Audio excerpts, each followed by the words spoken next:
నమస్కారం. Ahalya TV news కి స్వాగతం. ఈనాటి వార్తా విశేషాలు. బీహార్ లో ఓటర్ జాబితా ప్రత్యేక సమగ్ర సవరణ అనంతరం తొలగించిన 65 లక్షల మంది ఓటర్ల వివరాలు ఎన్నికల సంఘం బహిర్గతం చేసింది. సుప్రీంకోర్టు ఆదేశాల మేరకు ఈ ప్రక్రియను చేపట్టింది. చనిపోయిన ఇతర ప్రాంతాలకు వలస వెళ్లిన ఎస్ఐఆర్ ప్రక్రియలో పాల్గొనని వారి వివరాలను పోలింగ్ బూతులలో ప్రదర్శిస్తోంది. తొలగించిన ఓటర్ల వివరాలను త్వరలోనే ఆన్లైన్ లో కూడా పెడతామని అధికారులు తెలిపారు.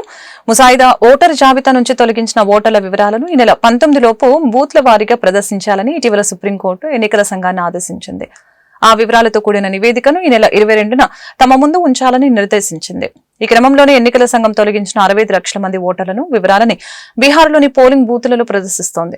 తొలగించిన 65 లక్షల మంది ఓటర్లలో 22,34,501 మంది చనిపోయారని ఈసీ తెలిపింది. మరొక 36.28 లక్షల మంది ఓటర్లు ఇతర ప్రాంతాలకు శాశ్వతంగా తరలివెళ్లగా 7 లక్షల మంది ఒకటి కంటే ఎక్కువ చోట్ల ఓటర్లుగా నమోదయ్యారని వివరించింది. మొత్తం 7.24 కోట్ల మంది ఓటర్లతో ఈ నెల 1న బీహార్ ముసాయిదా ఓటర్ జాబితాను ఈసీ విడుదల చేసింది. అభ్యంతరాలు, సూచనలు తెలిపేందుకు వచ్చే నెల 1 వరకు గడువిచ్చింది. హస్తిన పర్యటనలో ఉన్న ఏపీ మంత్రి నారా లోకేష్ పలువురు కేంద్ర మంత్రులతో భేటీ అయ్యారు. జైశంకర్, జేపీ నడ్డా, హర్దీప్ సింగ్ పూరి, నితిన్ గడ్కరీ, నిర్మలా సీతారామన్తో లోకేష్ సమావేశమయ్యారు. ఆంధ్రప్రదేశ్లో డేటా సిటీ ఏర్పాటుకు సహకారం అందించాలని జైశంకర్ కోరారు. ఇటీవల ఏపీ బృందం సింగపూర్ పర్యటన వివరాలు, రాష్ట్ర అభివృద్ధి కోసం సింగపూర్ ప్రభుత్వంతో జరిపిన చర్చల గురించి కేంద్ర మంత్రికి నారా లోకేష్ వివరించారు. జేపీ నడ్డాతో సమావేశమైన రాష్ట్రంలో యూరియా సమస్యని పరిష్కరించాలని విజ్ఞప్తి చేశారు. ఈ నెల 21 నాటికి సమస్యను పరిష్కరిస్తామని ఆయనకు నడ్డా హామీ ఇచ్చారు. కేంద్ర పెట్రోలియం శాఖ మంత్రి హర్దీప్ సింగ్ పూరిని కూడా మంత్రి లోకేష్ కలిశారు. పీపీసీఎల్ రిఫైనరీ త్వరితగతిన నిర్మించేందుకు సహకారం అందించాలని ఈ సందర్భంగా కోరడం జరిగింది. కేంద్ర రోడ్డు రవాణా శాఖ మంత్రి నితిన్ గడ్కరీతో లోకేష్ సమావేశమై కానూరు మచిలీపట్నం రోడ్డు విస్తరణకు చర్యలు తీసుకోవాలని విజ్ఞప్తి చేశారు. విజయవాడ బెంజ్ సర్కిల్ వద్ద ట్రాఫిక్ రద్దీ దృష్ట్యా కానూరు మచిలీపట్నం మధ్య 6 లైన్ల రోడ్డు విస్తరణకి వెంటనే ఉత్తర్వులు జారీ చేయాలని లోకేష్ కోరారు. అనంతరం నిర్మలా సీతారామన్ ను ఆయన కలిశారు. ఆమెకు జన్మదిన శుభాకాంక్షలు తెలియజేశారు.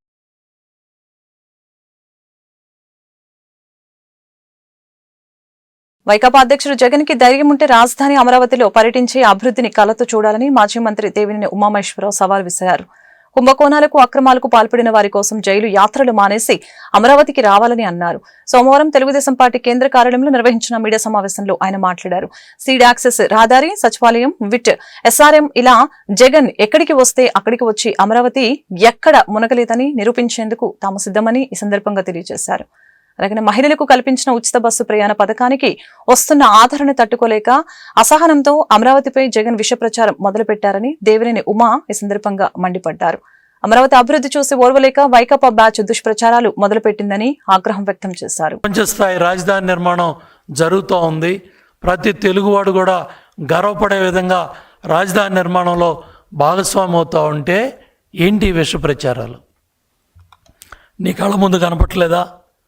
ఈ కుంభవృష్టిలో పెద్ద పెద్ద క్లౌడ్ బర్స్టులతో లేకపోతే అత్యధిక వర్షపాతంతో అటు బెంగళూరు కావచ్చు, ఇటు మెడ్రాస్ కావచ్చు, ఇటు హైదరాబాద్ కావచ్చు, ఢిల్లీ కావచ్చు, జమ్మూ కాశ్మీర్ కావచ్చు, ఎంతోమంది ఆ జమ్మూ కాశ్మీర్ ప్రాంతంలో గ్రామాలు కొట్టుకుపోయిన కూడా ఎంతో హృదయ విదారకంగా మనం అందరూ కూడా బాధపడి కేంద్ర బలగాలు కావచ్చు, అక్కడ ఉన్న మిలిటరీ కావచ్చు, అక్కడ ఉన్న ప్రభుత్వాలు కావచ్చు, ఎవరికి వాళ్ళు తక్షణం స్పందించి బాధితులను ఆదుకుంటా ఉంటే నువ్వు ఎక్కడో జరిగిన ప్రచారాలు, ఎక్కడో జరిగిన చప్టా మునిగిని, ఎక్కడో జరిగిన వాగుల్లో వంకల్లో తీసుకొచ్చి అమరావతి ప్రాంతంలో అవన్నీ పెట్టి నీ ఫేక్ మీడియాతో, నీ సోషల్ మీడియా, నీ పార్టీ గ్రూపుల్లో పెట్టి ఈ తప్పుడు కథనాలన్నీ కూడా జగన్మోహన్ రెడ్డి ఇవన్నీ మానుకో. ఇవన్నీ కూడా ప్రజలు హర్షించరు. బెంగళూరు ప్యాలెస్లో కూర్చొని చుట్టపు చూపుగా వారానికి 1 రోజు 2 రోజులు వచ్చి పెళ్ళిళ్ళకో తద్దినాలకో వచ్చి నువ్వు ఈ ఫేక్ ప్రచారాలతో నువ్వు సోషల్ మీడియా ఏదైతే నీ పార్టీకి సంబంధించిన వాటిల్లో ఈ తప్పుడు కథనాలు వండి వారుస్తున్నావు. అట్లాగే తాడేపల్లి ప్యాలెస్లో కూడా నీ ప్యాలెస్లో కూర్చొని నువ్వు పిలిపించుకున్న ఛానల్స్, నీకు నచ్చిన జర్నలిస్టులతో నువ్వు మాట్లాడుతున్నావే తప్ప నీకు ధైర్యం ఉంటే విజయవాడ ప్రెస్ మీట్లో కూర్చొని అన్ని ఛానల్స్ని కూర్చోబెట్టి మాట్లాడే దమ్ము ధైర్యం ఉందా?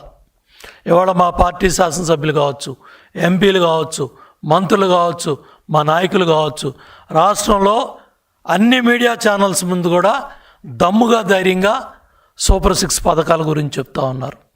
నీ అసహనానికి కారణం ఏంటంటే తల్లికి వందనం డబ్బులు సుమారు 10,000 కోట్ల రూపాయలు తల్లి అకౌంట్లో పడి ఒక బిడ్డ, 2, 3, 4, 5, 6 బిడ్డలున్నా కూడా ఆ కుటుంబాలకు డబ్బులు పడతా ఉంటే తట్టుకోలేకపోతున్నాం. చాలా పెద్ద ఎత్తున మహిళా సోదరీమణులందరూ కూడా పెద్ద ఎత్తున మా ఖాతాల్లో డబ్బులు పడ్డాయి, ఒక బిడ్డైనా, 2, 3, 4 మా డబ్బులు వచ్చాయని సోషల్ మీడియాలో కావచ్చు, ఎలక్ట్రానిక్ మీడియాలో కావచ్చు.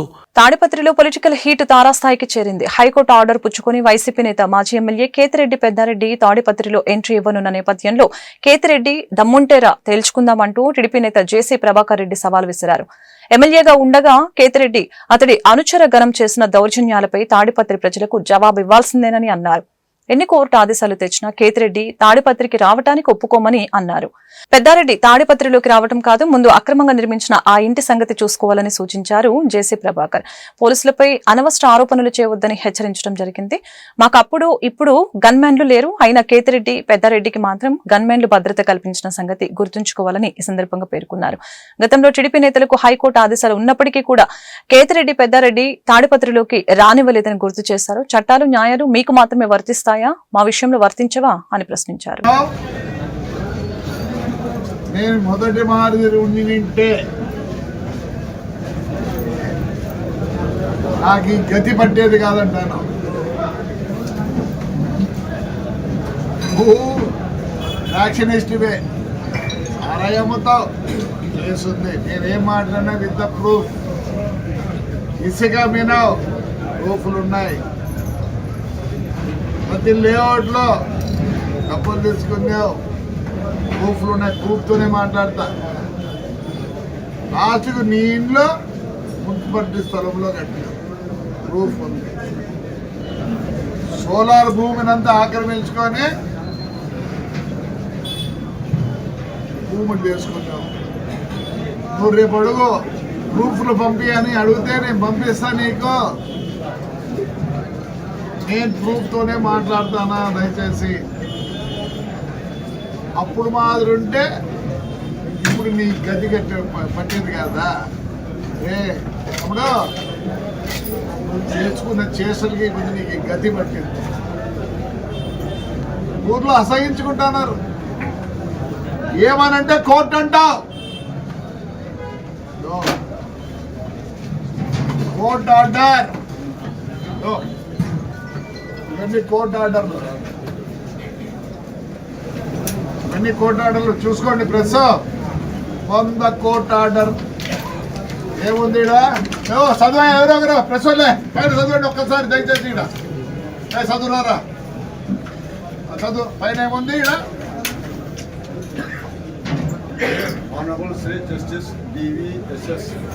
Somayappa. High Court Justice. ఒకటి కాదు అయ్యా, ఒకటి కాదు. ఈ ముందు నువ్వు ఏదో అంటానావే, ఇవన్నీ బెంచ్లో వచ్చినవి. గవర్నమెంట్ ఆంధ్రప్రదేశ్ పోలీస్ డిపార్ట్మెంట్ ఏంటి బహిష్కరణ 5 ఏళ్ళు బహిష్కరణ. ఏమే నువ్వు ఏందో మాట్లాడతావు పొద్దునూకులు. నాకు ఆర్డర్ వచ్చింది, కోర్టులో ఆర్డర్ వచ్చింది, కోర్టులో ఆర్డర్ వచ్చిందని. హైకోర్ట్ ఆఫ్ ఆంధ్రప్రదేశ్ అమరావతి వాడిని ఊరికి పిలుచుకురాండి అని వచ్చింది. చూస్తారా? తిరుపతి జిల్లా శ్రీకాళహస్తి మండలం ఇనగలూరు పరిధిలో భూమిలో మొక్కలు నాటే ప్రక్రియను అడ్డుకోవద్దని అటవీశాఖ అధికారులు సూచించారు. మొక్కలు నాటే ప్రక్రియను అడ్డుకుంటే కేసులు పెడతామని హెచ్చరించారు. ఇనగలూరు పరిధిలో 608 ఎకరాల రక్షిత అటవీ భూమి ఉంది. ఇందులో సింహభాగం ఎర్రచందనం వృక్షాలు ఉన్నాయి. భారతమాత పరియోజనలో భాగంగా ఉమ్మడి చిత్తూరు జిల్లాలో మదనపల్లి తిరుపతి జాతీయ రహదారి నిర్మిస్తున్నారు. దీనికోసం బకారాపేటలో ఘాట్లో 112.975 ఎకరాలు అటవీ భూమి తీసుకోవాల్సి వచ్చింది. దీంతో ప్రత్యామ్నాయంగా సింహాచలం కండ్రిగలో 120 ఎకరాలు, ఏర్పేడు మండలం చింతలపాలెంలో 100.95 ఎకరాల్లో మొక్కలు నాటుతూ ఉన్నారు. అయితే మొక్కలు నాటడానికి సిద్ధం చేసుకునేందుకు అటవీ అధికారులు వెళ్లగా స్థానికులు అడ్డుకున్నారు. ఓ ప్రజాప్రతినిధి ఆదేశాలతో ఆయన అనుచరుడు స్థానికుల్ని రెచ్చగొట్టారనే ఆరోపణలు వచ్చాయి. దీంతో 2 దశాబ్దాల క్రితమే తమకు డికేటి పట్టాలు, పాస్ పుస్తకాలు ఇచ్చారని, భూములిచ్చేది లేదని అంటున్నారని వివరించారు. కానీ అది రక్షిత అటవీ భూమేనని హైకోర్టు తేల్చిందని, మొక్కలు నాటే ప్రక్రియను అడ్డుకోవద్దని సూచించారు. రిజర్వ్ ఫారెస్ట్ 605 ఎకరాల్లో 1970లోనే రిజర్వ్ ఫారెస్ట్ గా నోటిఫై చేస్తున్నాము. నేషనల్ హైవే 71 దానికి సంబంధించి బాక్రాపేట రేంజ్ లో ఫారెస్ట్ ల్యాండ్ ఏదైతే డైవర్ట్ అయిందో 45.18 హెక్టార్స్, దానికి కాంపెన్సేషన్ గా మనకి ఇక్కడ 90.38 హెక్టార్స్ లో రిజర్వ్ ఫారెస్ట్ లో డిగ్రేడెడ్ ఫారెస్ట్ ల్యాండ్ ని డెవలప్ చేయమని చెప్పి ఉన్నారు. దాంట్లో మనం ఇనగలూరు రిజర్వ్ ఫారెస్ట్ లో 50 హెక్టార్స్ సుమారు 125 ఎకరాలు డెవలప్ చేయాలని చెప్పి ఆల్రెడీ ఒక 3-4 సంవత్సరాల ముందే గుర్తించడం జరిగింది. ఈ సంవత్సరం దానికి డెవలప్ చేయమని చెప్పి అనుమతులు కూడా ఇచ్చారు. మనం ఎప్పుడైతే రిజర్వ్ ఫారెస్ట్ లో డిగ్రేడెడ్ ల్యాండ్ ని బుషెస్ ఇవన్నీ క్లియర్ చేసి ప్లాంటేషన్ చేయాలని చెప్పి వెళ్తున్నామో, అక్కడ ఉన్నటువంటి సింహాచల కండ్రిగా కొంతమంది విలేజర్స్ మాకు డీకేటీ పట్టాలు ఇచ్చున్నారు అని చెప్పి time and again forest officials ని అబ్స్ట్రక్ట్ చేస్తున్నారు, ప్లాంటేషన్ యాక్టివిటీస్ ని టేకప్ చేయకుండా. హైకోర్టు కూడా క్లియర్ గా ఇది రిజర్వ్ ఫారెస్ట్ అని 2 కేసుల్లో చెప్పింది. ఇంకో కేసులో జాయింట్ సర్వే చేసి తగు చర్యలు తీసుకొని కూడా చెప్పింది. ఆల్రెడీ 2017లోనే జాయింట్ సర్వే చేశారు. ఇది రిజర్వ్ ఫారెస్ట్ క్లియర్ గా చెప్పి ఉన్నాం. అయినా కూడా రైతులు డీకేటీ పట్టాలు ఏవైతే క్యాన్సిల్ చేస్తున్నారో ఆ జిరాక్స్ పెట్టుకుని మా దగ్గర పట్టాలు ఉన్నాయని చెప్పి ఫారెస్ట్ అధికారులు గానీ అక్కడ పనిచేసే వాళ్ళని కానీ అబ్స్ట్రక్ట్ చేయడం, అధికారులను బెదిరించడం, తీసుకుపోయిన మెషినరీ కానీ దేనన్నా డ్యామేజ్ చేస్తామని చెప్పి టైమ్ అండ్ అగైన్ బెదిరించడం జరుగుతుంది.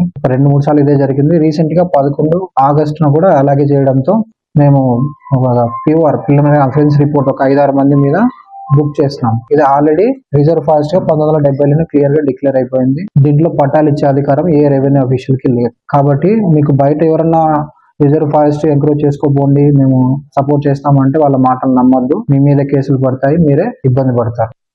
ప్రజా సమస్యల పరిష్కార వేదిక స్పందన కార్యక్రమం సోమవారం గుంటూరు జిల్లా కలెక్టరేట్ ప్రాంగణంలోని ఎస్ఆర్ శంకరన్ కాన్ఫరెన్స్ హాల్లో జరిగింది. ఈ సందర్భంగా జిల్లా నలుమూలల నుంచి వచ్చిన బాధితులు తమ సమస్యల్ని పరిష్కరించాలని కోరుతూ డిఆర్ఓ కాజావలి, స్పెషల్ డిప్యూటీ కలెక్టర్లు గంగరాజు, లక్ష్మీకుమారులకి విజ్ఞాపన పత్రం అందజేశారు. ఆయా సమస్యల్ని తక్షణమే పరిష్కరించాలని సంబంధిత అధికారుల్ని వారు ఆదేశించారు. ఈ మేరకు పలువురు బాధితులు మీడియాతో మాట్లాడారు. ఉద్యోగం కోసం మోసం చేసిన ఓ యువకుడు రామమందిరం నిర్మాణానికి అడ్డుపడుతున్నారంటూ మరొకరు సమస్యల్ని వివరించారు. గుంటూరు జిల్లాలోని పండేటి నాగార్జున అనే వ్యక్తి ఉద్యోగం ఇప్పిస్తానని చెప్పి 3,70,000 తీసుకున్నాడు. తీసుకుని డబ్బులు అడుగుతుంటే చంపుతానని చెప్పి బెదిరిస్తాడు. అలాగని చెప్పి గ్రీవెన్స్లోని అర్జీ పెట్టడం జరిగింది. అదేనా ఎస్పీ గారు గుంటూరు నగరపాలెం స్టేషన్కి పంపించారు. అక్కడికి వెళ్ళి అడిగితే ఎంక్వైరీ చేస్తే వాళ్ళని చెప్పి తప్పు ఒప్పుకున్నారు. ఒప్పుకున్న తర్వాత ఒక టైం పెట్టారండి. ఆ టైంకి ఇచ్చేస్తానని చెప్పి ఆ టైంకి మళ్ళీ లాయర్ని తీసుకుని వచ్చి స్టేషన్ అధికారులతో మాట్లాడుకున్నారు వాళ్ళు. అప్పటి నుంచి నాకు అక్కడ సరిగ్గా స్పందించడం లేదు. ఇలా ఫోన్ చేస్తే ఎస్ఐ గారితో మాట్లాడిస్తానని చెప్పి చెప్తాను. ఇప్పుడు కూడా ఫోన్ చేస్తే ఎస్సీ గారు లేరు కదా, ఎస్సీ గారితో మాట్లాడాలి, నేను మాట్లాడిన తర్వాత చూద్దాం అని చెప్పి అంటుంటాను. అంతేగాని ఇస్తానని చెప్పి చెప్పట్లేదు. పండిట్ నాగార్జున అనే వ్యక్తి ఇంతకుముందు డోమ్ ఆఫీసులు చేసేవాడు అంటండి. కాబట్టి ఆ మినిస్ట్రీగా డిప్యూటేషన్ కింద డిఎస్పీ ఆఫీసులు అక్కడ చేశారంటండి. ఇలాగే ఇంతకుముందు అసరాపేటలోని ఇదే జాబ్ అలిగేషన్తో సస్పెండ్ చేయడం జరిగిందండి. అతన్ని సస్పెండ్ చేసిన తర్వాత మళ్ళీ ఇలాగ ఫైల్ చేస్తాడండి. ఇలా నాలాగా 12 మందిని అంతమందిని మోసం చేశాడండి. నా దగ్గర 3,70,000 అండి. జూనియర్ అసిస్టెంట్ జాబ్ ఇప్పిస్తానని చెప్పి 3,75,000 తీసుకున్నాండి. 1,10,000 ఫోన్పే సార్, మిగిలిందేనా క్యాష్ అండి. అక్కడ శంకర 4 సందులు తీసుకున్నాడండి. ఇప్పుడు ఏం లేదు సార్, ఇప్పుడు ఖాళీగా ఉన్నారు సార్ ఇంటి దగ్గర. వాళ్ళ నాన్నగారు రిటైర్ చేసేయండి, వేరే అని పేరు అతని గారు ఇదంతా మాట్లాడేస్తుంది. మా పేరు చిరంజీవి అండి, మాది అనకాపల్లి డిస్టిక్ అండి, నర్సీపట్నం. వీళ్ళంతా ఒక టీం ఉన్నారు సార్. వీళ్ళు ఇక్కడ వాళ్ళు అక్కడిని, అక్కడ వాళ్ళు ఇక్కడికి పంపిస్తారండి. వీళ్ళందరూ రామ మందిరమే ఉంది. అక్కడ మళ్ళీ దాన్ని రీమోడల్ చేయాలని చెప్పి అక్కడ స్థానికులు సంకల్పం చేస్తే ఆ గుడి పక్కనే స్థలం ఒక అతను మామూలుగా ఇబ్బంది పెడుతున్నాడు. ఈ గుడి స్థలంలో నా స్థలం కూడా కలిసిందని అని ఇబ్బంది పెడుతున్నాడు. అసలు దానికి మామూలుగా అతను ఎండోమెంట్లో పనిచేసే మనిషి మళ్ళీ అది ఆయనకి కలిసి రాలేదంటాడు. మామూలుగా ఆ నీడబడిద్ది అని అంటాడు. నీడబడకుండా చేద్దాం, నీకు ఇబ్బంది లేకుండా, నీకు నష్టం లేకుండా చేద్దాం, నువ్వేం మాకు పరావిడివో లేకపోతే పగోడివో కాదు, మేము చేయాల్సింది మేము చేస్తాం. అది రాములవారి మందిరమే కడుతున్నాం. అది ఎస్ శంకుస్థాపన జరిగిన తర్వాత కూడా అడ్డుకుంటున్నాం. అదే ఆల్రెడీ శంకుస్థాపన చేసాము. 13వ తారీఖున శంకుస్థాపన చేస్తే కూడా మామూలుగా ఆయన ఇక్కడ గుడి కట్టడానికి మందిరం కట్టడానికి వీల్లేదని చెప్పేసి ఇంట్లో ఆడవాళ్ళని మామూలుగా ఇది చేస్తున్నాడు. అదే ఆయన 100 ఇళ్ళు ఉంటే 99 ఇళ్ళు ఒకవైపు ఉన్నాయి, ఒక ఇళ్ళు ఒకవైపు ఉంది. అది అసలు విషయం. అది జై శ్రీరామ్. కలెక్టర్ గారిని కలిసాం, అక్కడ ఎస్పీ గారిని గ్రీవెన్స్లో ఇచ్చా. అది తెనాలి గుంటూరు కార్పొరేషన్ పరిధిలో కొందరు గిరిజన ఉద్యోగులు గిరిజన సంఘాలని స్థాపించి తద్వారా కమ్యూనిటీ హాల్స్ పేరుతో దాని మీద వచ్చే ఆదాయాన్ని వ్యక్తిగత అవసరాలకు వాడుకుంటున్నారని గుంటూరు జిల్లా గిరిజన భవన్ సంక్షేమ కమిటీ ఆరోపించింది. సోమవారం గుంటూరు జిల్లా కలెక్టర్ గ్రీవెన్స్ లో ఈ కమిటీ గిరిజన సంఘాల పేరుతో కొందరు సాగిస్తున్న అక్రమాలపై విజ్ఞాపన పత్రం అందజేసింది. అనంతరం కమిటీ సభ్యులు మీడియాతో మాట్లాడారు. ఈ అక్రమాలపై విచారణ జరిపించాలని డిమాండ్ చేశారు. అక్రమార్కుల ఆధీనంలో ఉన్న 3 గిరిజన కమ్యూనిటీ హాల్స్ పై సమగ్ర న్యాయ విచారణ జరిపించి వారిపై చట్టపరమైన చర్యలు తీసుకోవాలని డిమాండ్ చేశారు. పేరు ముడావ శివానాయకు, ఆంధ్రప్రదేశ్ లంబాడీల పోరాట సమితి స్టేట్ ప్రెసిడెంట్గా ఉన్నాను.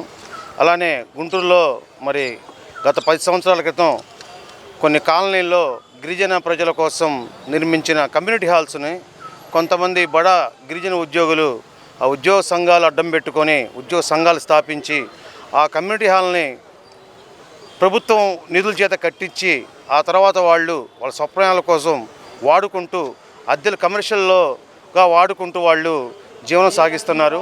కనీసం ప్రజలకు అందుబాటులో లేకుండా కమ్యూనిటీ హాల్ని వాళ్ళ ఆధీనంలో తీసుకొని అద్దెలకు ఇచ్చుకుంటూ సపరేట్గా అపార్ట్మెంట్లు కట్టి అద్దెలు దోచుకుంటూ ప్రభుత్వ ప్రజాధనాన్ని లూటీ చేస్తున్నారు. వారిపై చర్యలు తీసుకోవాలని ఈరోజు గుంటూరు జిల్లా కలెక్టర్ గారిని కలవటం జరుగుతుంది. మరి అలానే గుంటూరులో గిరిజన సంక్షేమ భవన సాధికారత కమిటీ ఏర్పాటు చేసి దీని ద్వారా మేము ఏవైతే కబ్జా కమ్యూనిటీ హాల్ ఉన్నాయో అది ప్రజలకి అందుబాటులో తెచ్చే విధంగా పోరాటం చేస్తామని చెప్పేసి ఈ సభాముఖం తెలియజేస్తాం. మీరు ఎక్కడ ముఖ్యంగా గమనించింది అక్కడ తెనాలి నగరంలో ఒక కమ్యూనిటీ హాలు, అలానే గుంటూరు అలా హాస్పిటల్ పక్కన యానాది గోపాలకృష్ణ యానాది కాలనీలో కమ్యూనిటీ హాలు, బంజారా కాలనీలో శ్యామనగర్ బంజారా కాలనీలో ఒక కమ్యూనిటీ హాలు కబ్జా కాబట్టి పోలీస్ స్టేషన్లకు వచ్చే బాధితులకి సత్వరమే న్యాయం అందించాలని గుంటూరు జిల్లా ఎస్పీ సతీష్ కుమార్ సిబ్బందిని ఆదేశించారు. శాంతి భద్రతల విషయంలో కఠినంగా వ్యవహరించాలని సూచించారు. చోరీల నియంత్రణకు ప్రత్యేక చర్యలు చేపట్టాలని అన్నారు. ప్రజా సమస్యల పరిష్కార వేదిక స్పందన కార్యక్రమం సోమవారం గుంటూరు జిల్లా ఎస్పీ కార్యాలయంలో జరిగింది. ఈ సందర్భంగా పలువురు బాధితులు తమ సమస్యల్ని పరిష్కరించాలని కోరుతూ ఎస్పీ సతీష్ కుమార్ కి విజ్ఞాపన పత్రాలు అందజేశారు. ఆయా సమస్యల్ని తక్షణమే పరిష్కరించాలని సంబంధిత పోలీసు అధికారుల్ని ఆదేశించారు. కాగా పలువురు బాధితులు తమ సమస్యల్ని మీడియాకు వెల్లడించారు. మేము దేనికోసమో రాలేదండి, అంటే రికవరీ కోసమో దానికోసం ఏం రాలా. ఇంత 1 నెల ముందు కూడా వాళ్ళు జైలు నుంచే వచ్చారు. జైలు నుంచి వచ్చిన తర్వాత కూడా మళ్ళీ దొంగతనం అంటే ఆపేసారేమో మారిపోయారని మేము వాళ్ళ గురించి ఏం పట్టించుకోవాలా. మళ్ళీ 1 నెల నుంచి ఏమైంది, మళ్ళీ పోతున్నాయి ఆవులు, ఏంది పోతున్నాయి ఏంది అని అందరూ కలిసి విచారించుకొని ఒక అండర్స్టాండింగ్ మీద వచ్చి మళ్ళీ రాత్రిపూట గస్తీ కాయడం మొదలుపెట్టాము. గస్తీ కాయడం మొన్న శనివారం రాత్రి మిస్ అయ్యి మళ్ళీ పొద్దున్న దొరికితే ఏంది అని పట్టుకొని వాడిని విచారిస్తే 16 సార్లు తీసుకెళ్ళాము. ఈ నెలలో స్కార్పియోలో సీట్లన్నీ తీసేసి 4 చెప్పున 4 సార్లు తీసుకెళ్ళాము, 16 ఆవులు తీసుకెళ్ళామని చెప్పి ఫలానా అని చెప్పి ఆయనే చెప్పారు మాకు వాళ్ళే. అది దాని గురించి కంప్లైంట్ ఇచ్చాము. ఒక్కళ్ళే దొరికి ఇంతకుముందు ఒక్కొక్కటికి తీసుకెళ్లేవాళ్ళు, ఇప్పుడు ఒకేసారి ఒక బండిలో హైదరాబాద్ పంపిస్తున్నారంట ఇక్కడ నుంచి. అది దాని గురించి ఎన్ని కంప్లైంట్లు ఇచ్చినా సరైన రెస్పాన్స్ లేదు. ఇప్పుడు ఏంటంటే దాని గురించి కఠినంగా మన ఎస్పీ గారు కొంచెం కఠినంగా దాని గురించి విచారణ తీసుకొని ఇలాంటి దొంగతనాలు జరగకుండా ఆపాలని చెప్తున్నాం అంతే. కూటమి ప్రభుత్వ పాలనలో రెడ్ బుక్ రాజ్యాంగంతో అంబేద్కర్ రాజ్యాంగాన్ని అవహేళన చేస్తున్నారని వైసీపీ విద్యార్థి విభాగం రాష్ట్ర అధ్యక్షులు పానుగంటి చైతన్య మండిపడ్డారు. ప్రభుత్వ తప్పులను ప్రశ్నిస్తే అక్రమ కేసులు పెడుతున్నారని, అన్యాయంగా జైల్లో నిర్బంధిస్తున్నారని ఆరోపించారు. ఎస్సీ, ఎస్టీ, బీసీ మైనార్టీలకు చెందిన నిరుపేద విద్యార్థులు చదువుకునే హాస్టళ్లు, గురుకుల విద్యాలయాలు, విద్యా సంస్థల్లోకి విద్యార్థి సంఘాల ప్రవేశాన్ని నిషేధిస్తూ రాష్ట్ర ప్రభుత్వం ఉత్తర్వులు జారీ చేయడంపై ఆగ్రహం వ్యక్తం చేశారు. సోమవారం విద్యార్థి వ్యతిరేక విధానాలకు నిరసనగా గుంటూరు లాడ్జ్ సెంటర్లో వైసీపీ గుంటూరు జిల్లా విద్యార్థి విభాగం ఆధ్వర్యంలో ధర్నా కార్యక్రమం జరిగింది. ఈ సందర్భంగా ఖాళీ ప్లేట్లలో ప్రభుత్వం ఆర్డర్ కాపీలు పెట్టి నినాదాలతో హోరెత్తించారు. అనంతరం జీవో కాపీలను దగ్ధం చేశారు. కార్యక్రమంలో వైసీపీ స్టూడెంట్స్ యూనియన్ రాష్ట్ర ప్రధాన కార్యదర్శి సంపతి నాగరాజు, గుంటూరు నగర అధ్యక్షులు గుడిశెట్టి రవీంద్ర, జిల్లా ప్రధాన కార్యదర్శులు రాజేష్, కరీం, కిరణ్, రామకృష్ణ, మస్తాన్, జిల్లా కార్యదర్శులు అరుణ్, సన్నీ, వినయ్, సతీష్ యాదవ్ తదితరులు పాల్గొన్నారు. డాక్టర్ బిఆర్ అంబేద్కర్ రచించిన రాజ్యాంగాన్ని మన అందరికీ అందించడం జరిగింది. ఆ రాజ్యాంగాన్ని మనమే మన దేశంలో ప్రజాస్వామ్యంగా వర్ధిల్లుతుంది. కానీ దురదృష్టవశాత్తు కూటమి ప్రభుత్వం అధికారంలోకి వచ్చిన కాడి నుంచి కూడా అంబేద్కర్ రాజ్యాంగాన్ని ఈరోజు అవమానించే రీతిలో పరిపాలన సాగుతూ ఉంది. ఈరోజు సకల శాఖ మంత్రిగా ఉన్న నారా లోకేష్ గారు అంబేద్కర్ రాజ్యాంగాన్ని పక్కన పెట్టి తనకంటూ తను సొంత రాజ్యాంగం రెడ్ బుక్ రాజ్యాంగం తయారు చేసుకో ఉన్నారు. ఈ రెడ్ బుక్ రాజ్యాంగంలో కేవలం ఎవరైతే కూటమి ప్రభుత్వ పాలనలో ఎవరైతే గొంతెత్తి మాట్లాడతారో ఆ గొంతు మీద కత్తి పెట్టి అక్రమ కేసులు పెట్టి అన్యాయంగా జైలుకి పంపిస్తూ ఉన్నారు. ఇదంతా పక్కన పెడితే ఈరోజు ఎస్సీ, ఎస్టీ, బీసీ, మైనార్టీ విద్యార్థులు చదువులకై సంక్షేమ హాస్టల్లో మరియు గురుకుల విద్యాలయాల్లో విద్యా సంస్థల్లో విద్యా సంఘాలు నిషేధం అంటూ ఒక జీవో జారీ చేయడం జరిగింది. ఈరోజు మనం చూసుకున్నట్లయితే విద్యా సంస్థలలో పెచ్చుమారిన ర్యాగింగు, విశ్వ సంస్కృతి అణగారి వర్గాల నిరుపేద విద్యార్థులు ఓ పక్క ఇబ్బంది పడుతూ ఉన్నారు. మరొక పక్క కనీస వసతులు లేకుండా ఈరోజు సంక్షేమ హాస్టల్లో సంక్షేమంలో కూలిపోయి ఉంది. కడుపు నిండా తిండి లేక, కంటి నిండా నిద్ర లేక నాతన యాత్రన పడుతున్నారు ఈరోజు విద్యార్థులు. స్వయంగా నేను కళ్ళారా చూడటం జరిగింది. విద్యార్థులు ఎవరిని అడగాలి? అధికారులు ఎవరైనా అడిగితే, విద్యార్థులపై అడిగితే, ధైర్యం చేసి అడిగితే ఎవరైనా అధికారులు విద్యార్థులకు సమాధానం చెప్తారా? ఈ నేపథ్యంలో ప్రజాస్వామ్య ప్రభుత్వాన్ని పరిశీలించే గురుతర బాధ్యత ఒక విద్యా సంఘాలకే ఉంది. విద్యా సంఘాలు వెనుకున్న ప్రధాన ఆవశ్యకత కూడా ఇదే. కానీ ఈరోజు కూటమి ప్రభుత్వం విద్యా సంఘాల మీద దెబ్బతినే కుట్ర పొందుతూ ఉంది. అందులో భాగంగానే ఈరోజు సంక్షేమ హాస్టల్లో కానివ్వండి, విద్యా సంస్థల్లో విద్యా సంఘాలు నిషేధం అంటూ దుర్మార్గంగా ఈరోజు నారా లోకేష్ గారు బిహేవ్ చేస్తున్నారు. నారా లోకేష్ గారిని ఈరోజు నేను ఒకటే అడుగుతా ఉన్నా, ఎందుకని నిషేధించామని అడుగుతా ఉన్నా. అంటే మీ అసమత పాలన బయటపడుతుందనా, లేకపోతే కూటమి పాలనలో విద్యార్థులు పడుతున్న కష్టాలు ప్రజలకు తెలుస్తాయనా? Guntur Nandivelugu road railway bridge ని 8 నెలల్లో పూర్తి చేస్తామని గుంటూరు తూర్పు ఎమ్మెల్యే మహమ్మద్ నజీర్ స్పష్టం చేశారు. ఆ దిశగా నిర్మాణ పనులు శరవేగంగా కొనసాగుతున్నాయని పేర్కొన్నారు.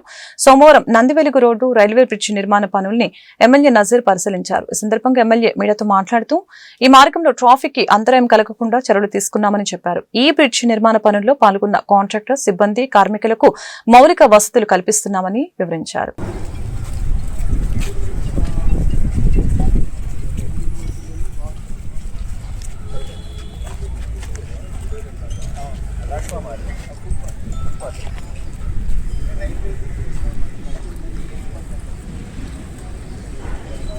అదే నేను అంటుంది, ఆ ఫుట్పాత్కి డివైడర్ నాకు పెట్టారా లేకపోతే ఓపెన్ పెట్టారా? అది బ్రిడ్జ్కి ఓపెన్ ఫుట్పాత్. ముఖ్యద్వారంగా ఉన్నటువంటి నందివెలుగు బ్రిడ్జ్ పనులు ప్రారంభమై ఇంపీరియల్ కోస్టల్ ఇన్ఫ్రా పేరుతో ఉన్నటువంటి కాంట్రాక్టర్ వర్క్ స్టార్ట్ చేశారు. ఆల్మోస్ట్ ఇప్పటికే 2 స్లాబ్లకు అవసరమైనటువంటి సెంటరింగ్ కానీ అలాగే ఐరన్ వర్క్ కానీ శరవేగంగా సాగుతూ ఉంది. ఇటువైపు ప్రయాణించేటువంటి వాళ్ళందరికీ కూడా ఇబ్బంది లేకుండా 2 వైపుల సర్వీస్ రోడ్స్ అన్నింటినీ కూడా డెవలప్ చేయడంతో పాటు ఇక్కడ అవసరమైనటువంటి డైవర్షన్స్ కూడా ఏర్పాటు చేయడం జరిగింది. ఎవరికి పబ్లిక్ ఇబ్బంది లేకుండా ఈ పనులు దాదాపు 8 నెలల్లో పూర్తి కావాలనేటువంటి ఆలోచనతో ఎప్పటికప్పుడు వీటిని పరిశీలిస్తూ వీళ్ళకి అవసరమైనటువంటి మౌలిక వసతులు, ముఖ్యంగా ఇక్కడ పనిచేసేటువంటి కాంట్రాక్టర్స్ అవసరమైనటువంటి మంచినీళ్ళు కానీ, కరెంట్ సదుపాయాలు కానీ, వాళ్ళకి అవసరమైనటువంటి అన్నీ కూడా ఏర్పాటు చేయడం జరుగుతూ ఉంది. ప్రజలు కూడా సహకరిస్తూ ఉన్నారు. ఈ ప్రాంతం నుంచి ప్రయాణించేటువంటి అన్ని బస్సులు కానీ, 2 వీలర్స్ కానీ, అలాగే ఆటోలు కానీ, వాటినన్నీ కూడా తగు రూట్స్ అన్నీ కూడా నిర్ణయించడం జరిగింది. తప్పకుండా 7 నెలల నుంచి 8 నెలల లోపల ఈ బ్రిడ్జెస్ అన్నీ కూడా పూర్తి చేసి ఇప్పటికే ఐరన్ దాదాపు హెవీ ఐరన్తో వాడుతూ పనులు చాలా శరవేగంగా సాగుతూ ఉన్నాయి. తప్పకుండా 8 మంత్స్లో ఈ ప్రాంతంలో ఏర్పాటు చేయాల్సినటువంటి బ్రిడ్జ్ 8 మంత్స్లో పూర్తవుతుంది. ఈ వార్తలు ఇంతటితో సమాప్తం. మరొక బులెటిన్ మళ్ళీ కలుద్దాం. నమస్కారం.